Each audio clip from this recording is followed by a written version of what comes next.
کہ زندگی گزارنے اور خوشیوں اور غم کے موقع پر اور رسول کو سینے سے لگائے؟ تم ہوتے کون ہو؟ جب اسلام لائے ہو تو آدھا تیتر آدھا بٹیر نہیں چلے گا، پھر سر سے لے کر پاؤں تک تم محمد عربی کے غلام ہی دکھائی دو۔ تمہاری شادیاں بھی، تمہارے بیاہ بھی، تمہارے عقیقے بھی، تمہارے ولیمے بھی۔ میں آپ سے ایک سوال کرتا ہوں، 3 اوقات میں سجدہ کرنا حرام ہے، عند طلوع الشمس وعند استوائها وعند غروبها، جب سورج سر پہ ہو، جب سورج طلوع ہو رہا ہو، جب سورج غروب ہو رہا ہو۔ کیوں؟ اس لیے کہ جو سورج کو پوجنے والے تھے وہ ان اوقات میں سورج کو سجدہ کرتے تھے۔ ہمارا خدا طلوع ہو رہا ہے، اب جوبن پہ ہے، اب ڈوبتا ہے، جاتے ہوئے سلامی پیش کرو۔ اب رب نہیں گوارا کرتا جب سورج پرستوں کے سر جھکے ہوں، تمہارے سر جھکے ہوں۔ حالانکہ ہم جب صبح و فجر کی نماز پڑھ رہے ہوتے ہیں سورج ہماری پشت پہ ہوتا ہے، اور جو کعبۃ اللہ کی دوسری جانب ہے وہ جب مغرب کی نماز پڑھ رہے ہوتے ہیں تو سورج ان کی پشت پہ ہوتا ہے۔ گو سورج ان کی پشت پر ہے لیکن وقت وہ ہے، کہا گوارا ہی نہیں ہے کہ تمہارے اور ان کے سر ایک ساتھ جھکے۔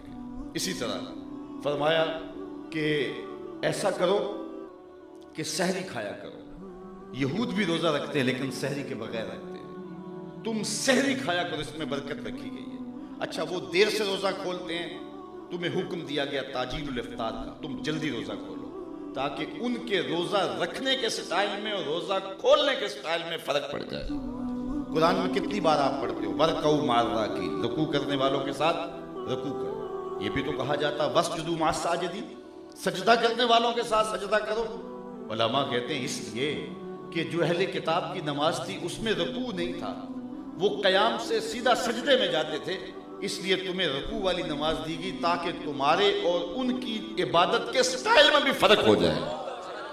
حضور جب مدینہ تشریف لائے عاشورے کا روزہ رکھتے تھے وہاں یہود، تو فرمایا یہ کیوں رکھتے ہیں؟ کہا کہ اس دن قبطیوں سے نجات حضرت موسیٰ علیہ السلام کو ملی تھی۔ فصام رسول اللہ وامر بالصیام، حضور نے خود بھی روزہ رکھا اور صحابہ کو حکم بھی دیا، اور ساتھ یہ بھی فرمایا اگلے سال انشاءاللہ ہم 7، 9 کا یا 10 کا ملائیں گے۔ کیوں؟ روزہ تو عاشورے کا ہے، ایک دائیں یا بائیں ملا کر کے ہم ان سے اور اپنے سے اپنے درمیان فرق واضح کرنا چاہتے ہیں کہ وہ ایک رکھتے ہیں تو ہم 2 رکھیں گے، ہماری ان کی مشابہت پیدا ہوگی۔ داڑھی سارے رکھتے تھے اس وقت، یہ تو بعد میں جو ہے وہ ایک بہت بڑا رواج بن گیا۔ مشرکین مکہ کی بھی داڑیاں تھیں اور یہود و نصارہ بھی رکھتے تھے، لیکن میرے حضور نے فرمایا استحصال لحیہ، وہ داڑھی کے اندر گانٹھے دیتے تھے، موتی پروتے تھے اور مختلف اس کے ڈیزائن بناتے تھے، جس طرح آج کل بھی کچھ نوجوان معاذ اللہ عجیب و غریب ڈیزائن بناتے ہیں، تو وہ ڈیزائن بناتے تھے، اس کے اندر موتی پروتے تھے۔ میرے حضور نے فرمایا من عقد لحیتہ ان محمد بریء منہ، جس نے اپنی داڑھی کو عقد کیا، اس کو بل دیے، اس کی مینڈیاں بنائی، اس کے اندر موتی پروئے یا اس کی ایسی شکل بنائی، فرمایا میں محمد اس سے بیزار ہوں۔ داڑھی رکھنی ہے لیکن داڑھی کی بھی ان سے مشابہت نہ ہو۔ اس طرح امامے کی بات آئی، فرمایا وہ ٹوپی کے بغیر باندھتے ہیں، تم ٹوپی پر باندھو تاکہ تمہارے اور ان کے باندھنے کے سٹائل میں فرق ہو جائے۔ یعنی اسلام اپنے ماننے والوں کا کیسا الگ تشخص دیکھنا چاہتا ہے۔ آج لوگ کہتے ہیں جناب اندر سے بندہ مسلمان ہونا چاہیے، باہر کا کیا ہے، تم نے تو دین کو تنگ کر دیا ہے۔ میں ایک سادہ سا سوال پوچھا کرتا ہوں، اگر پاکستانی آرمی کا میجر انڈین آرمی کے میجر کی وردی پہن لے تو اسے کورٹ مارشل کیا جائے گا یا نہیں کیا جائے گا؟ وہ کہے گا جناب وردی کا کیا، میں اندر سے پاکستانی ہوں، یہ مجھے اچھی لگی بھلی لگی تو میں نے پہن لی۔ تو کہا جائے گا جب تیرا ظاہر پاکستانیوں جیسا نہیں ہے، باطن کا اعتبار کیسے کرے؟ کورٹ مارشل کیا جائے گا۔ یار جس کو محمد عربی کی وردی اچھی نہیں لگتی ہے تو اس کے باطن کی بات ہم کیسے کریں گے؟ محمد دی زیارت محمد دے رنگ وچ ٹھگ بازیاں جانے پیارا محمد۔ تو اپنی طرز زندگی، اپنے معاشرت، اپنا انداز حیات، اپنی رسوم و رواج حضور کے بتائے ہوئے طریقوں کے مطابق ہو، شادی ہو، ولیمہ ہو، عقیقہ ہو، کوئی بھی مرحلہ زندگی ہو، خوشی کا موقع ہو، مرحلہ غم ہو، ظفر سے آدمی نہ جانیے چاہے جتنا بھی ہو صاحب فہم و ذکا، جس سے عیش میں یاد خدا نہ رہی، جس سے تیش میں خوف خدا نہ رہا۔ تو خوشی کا موقع ہو یا مرحلہ غم ہو، شریعت بیضا کے بتائے ہوئے طریقوں کو ہی روحوں میں اتارنے کا نام دین ہے۔ تو جس بھی موقع پہ آپ ہوں گے، جس بھی مرحلہ زندگی میں ہوں گے، شریعت کو جب اپنے جو ہے وہ ساتھ لگا لیں گے اور تمہارا طرز زندگی ایسا ہوگا. میرے استاد تو فرمایا کرتے تھے یہ نہ ہو کہ لوگ تمہیں پوچھیں تم کون ہوتے ہو اور تمہیں بتانا پڑے کہ ہم مسلمان ہوتے ہیں. صاحب نہ کسی کو پوچھنا پڑے نہ تجھے بتانا پڑے کہ پاسپورٹ پیش کرو یہ دیکھو مذہب کے خانے میں اسلام لکھا ہے. آپ فرمایا کرتے تھے صاحب کسی کو پوچھنا بھی نہ پڑے, تمہاری وضاحت طرز زندگی اور انداز معاشرت ایسا ہو, تم دور سے چلے آ رہے ہو لوگ پہچان کے کہیں وہ دیکھو آقا کا غلام. میرے والد گرامی سے کسی نے کہا کہ آپ جس طرح کی شادیاں کروا رہے ہیں, کیونکہ وہ بہت زیادہ ان چیزوں کا اہتمام کرتے تھے, تو بارات جاری ہوتی ہے تو نہ کوئی ڈھول ڈمکا اور نہ کوئی جو ہے وہ ناچ گانا, تو یہ تو لگتا ہی نہیں بارات, یہ تو جنازہ لگتا ہے. تو فرمانے لگے کہ بارات جاری ہے چلو کوئی بات نہیں جنازہ لگتا ہے, مزہ تب ہے کہ جب جنازہ جا رہا ہو عرش پہ دھومیں مچی ہوں کسی دولہے کی بارات آ رہی ہے. اس انداز سے تمہارا استقبال ہو, تمہاری بارات لگے, اس دھج سے تم مقتل کی جانب جاؤ, اس انداز سے تم جاؤ کہ پتہ چلے کہ جو ہے وہ تمہاری بارات آ رہی ہے.